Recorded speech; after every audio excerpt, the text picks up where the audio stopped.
और बड़ी खबर से बुलेटिन की शुरुआत कर रहे हैं, जहां आपको बताएं कि ईरान के राष्ट्रपति रईसी की मौत की खबर मिल रही है। पुष्टि हो गई है। जो विमान हादसा हुआ, जो मलबा मिला था, उसके बाद पुष्टि हुई और प्रधानमंत्री नरेंद्र मोदी ने इस घटना पर दुख जाहिर किया। ये बड़ी खबर इस वक्त की बता रहे हैं। राष्ट्रपति रईसी कई बार यहां भारत भी आए हैं और प्रधानमंत्री ने एक्स पर पोस्ट किया है, लिखा है कि deeply saddened and shocked by the tragic demise of Dr. Syed Ibrahim Raisi, President of Islamic Republic of Iran.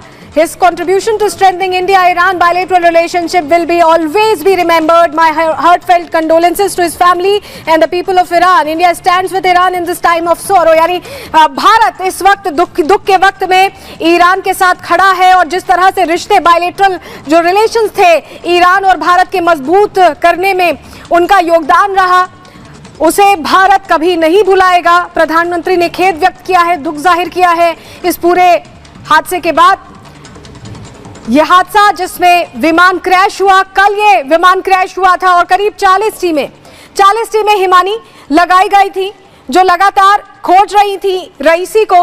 9 लोग और सवार थे जिनकी मौत की आशंका से लोग दुखी थे और अब जानकारी मिल रही है कि अजरबैजान की पहाड़ियों में जंगलों में ये विमान मिला है।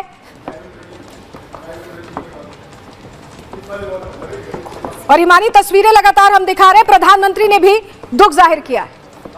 बिल्कुल, प्रधानमंत्री ने भी दुख जाहिर किया है। लगातार वो ट्वीट भी हम यहां पर आपको दिखा रहे हैं और आपको बता दें कि पूर्वी जो अजरबैजान है वहां पर दरअसल ये हादसा हुआ है। पहाड़ी पूरा ये इलाका जहां पर क्रैश हुआ ये, और जो अभी शुरुआती जो बातचीत आ रही है सामने, जो जानकारियां सामने निकलकर आ रही है, उसमें मौसम को वजह बताया जा रहा है, उसमें फॉग को वजह बताया जा रहा है। तो ये हम आपको यहां पर तस्वीरें दिखा रहे थे। देखिए ये साइट की तस्वीरें हम यहां पर आपको दिखा रहे हैं और ये प्रधानमंत्री नरेंद्र मोदी का यहां पर जो ट्वीट है वो दरअसल यहां पर सामने आया है कि इस मुश्किल घड़ी में, इस संकट की घड़ी में वो ईरान के साथ खड़े हैं। और लगातार देखिए, जब कल से ये खबर आई थी तभी से प्रधानमंत्री नरेंद्र मोदी अपनी नजर इस पर बनाए हुए थे और उसके बाद चूंकि मुश्किलात आ रही थी, मौसम खराब होने की वजह से मुश्किलात आ रही थी, क्रैशिंग साइट का पता नहीं चल पा रहा था। 40 जो टीमें हैं अलग अलग, वो टीम्स लगाई गई थी और फिर उसके बाद जानकारी मिलती है। ये जो वीडियो है क्रैशिंग साइट का, किस तरह से ये क्रैश हुआ था,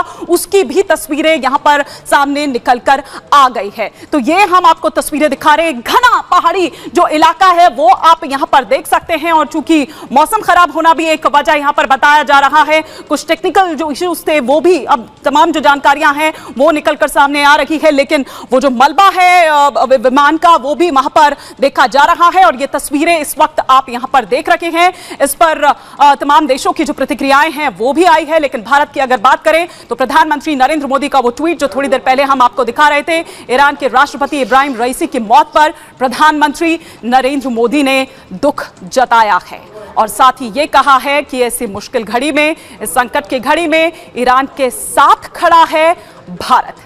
ये तस्वीरें हम लगातार आपको दिखा रहे हैं। यूएस मेड हेलीकॉप्टर ये बेल 212 जो क्रैश हुआ है। सवाल हालांकि कई उठ रहे हैं, लेकिन वो जांच का विषय है। लेकिन शुरुआती जो जानकारी अभी निकलकर सामने आई है वो मौसम वजह बताया जा रहा है। पिछले 20 घंटे से भी ज्यादा से ये जो तलाशी अभियान है वो चलाया जा रहा था, सर्च ऑपरेशन चलाया जा रहा था और फिर अब आज जो जानकारी मिली वो अच्छी नहीं थी, वो दुखद थी। रईसी की मौत हादसा है या साजिश है, इस तरह के भी जो सवाल है उठ रहे हैं। प्रतिक्रियाएं यहां पर आ रही है, ईरान के साथ सब खड़े हैं ये यहां पर कहते हुए नजर आ रहे हैं। लेकिन देखिए, हम यहां पर बता रहे हैं कि क्या हुआ। हेलीकॉप्टर में कम्युनिकेशन सिस्टम जो है वो सबसे अहम यहां पर माना जाता है। राष्ट्रपति का हेलीकॉप्टर काफी सुरक्षित भी होता है। राष्ट्रपति के हेलीकॉप्टर सबसे अनुभवी पायलट जो हैं वो चलाते हैं। आशंका और क्या हुआ ये ग्राफिक्स के माध्यम से हम यहां पर आपको दिखा रहे हैं। 3 हेलीकॉप्टर उड़े, 2 वापस आ गए, लेकिन एक जो है वो दुर्घटनाग्रस्त हो गया। अगर कम्युनिकेशन सिस्टम फेल तो हेलीकॉप्टर भी बुरी तरह से क्षतिग्रस्त हो जाता है, इसलिए हम कह रहे हैं कि वो सबसे ज्यादा अहम होता है।